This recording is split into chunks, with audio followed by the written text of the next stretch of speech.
ஏங்க சொல்லு தம்புற.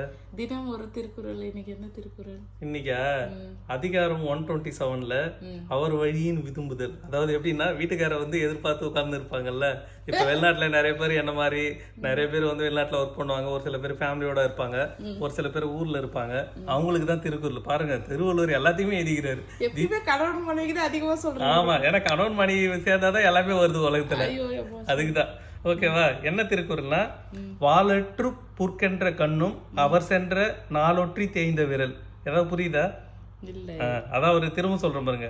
வாளற்று புற்கென்ற கண்ணும் அவர் சென்ற நாளொற்றி தேய்ந்த விரல். அதுக்கு என்ன மீனிங் சொல்றாங்கன்னா, நம்ம தான் அவர் சொன்ன மீனிங் சொல்லிடுறேன். அவர் வரவே எதிர்நோக்கி நோக்கி என் கண்களும் ஒளிமங்கி அழ மகிழ்ந்தன. அவர் சென்ற நாட்களை தொட்டு தொட்டு எண்ணி என் விரல்களும் தேய்ந்து போயின. அவர் ஒரு இப்ப நான் வந்தேன் ஏப்ரல் 4ஆம் தேதி வந்து 2022 கத்தாருக்கு வந்தேன்னா, அந்த டேட்டே நீ போய் தொட்டு தொட்டு பார்த்து இருந்திருப்ப. எப்போ வீட்டுக்காரர் திரும்ப வருவார். நான் உன்னை கூட்டின்னு வரலனா போய் தொட்டு தொட்டு பார்த்து இருந்திருப்பேன். அது மாதிரி நிறைய பேர் வந்து ஃபேமிலியை விட்டுட்டு இங்க வந்து 2 வருஷம் கழிச்சு தான் திரும்ப ஊருக்கு போவாங்க. அப்போ அவங்க வந்து 2022 போனாரு, திரும்ப இப்ப 2025 ஆகுது, 2023 போனாரு, டிசம்பர் 27 போனாருன்னு விரல் அதிலே தொட்டுன்னு இருப்பாங்க. எப்போ வீட்டுக்காரர் வருவார்னு. அதுக்குதான் இப்ப கூட ரீசெண்டா ஒரு பாட்டு வந்தது இல்ல, மல்லிப்பூ வச்சு வாடுதேன்னு. அவங்களுக்கு தான் தெரியும் அந்த ஃபீலிங். அவங்க வீட்டுக்காரர் திரும்ப எப்போ வருவாங்க, அவங்களே எதிர்நோக்கின்னு இருப்பாங்க. அந்த வழியே பார்த்துன்னு இருப்பாங்க. இன்னைக்கு வந்துருவாரா, நாளைக்கு வந்துருவாரா, அந்த டேட்டே நோட்டு இருப்பாங்க. இதுக்கே திருவள்ளுவர் அன்னைக்கே சொல்லிட்டு போயிருக்காரு.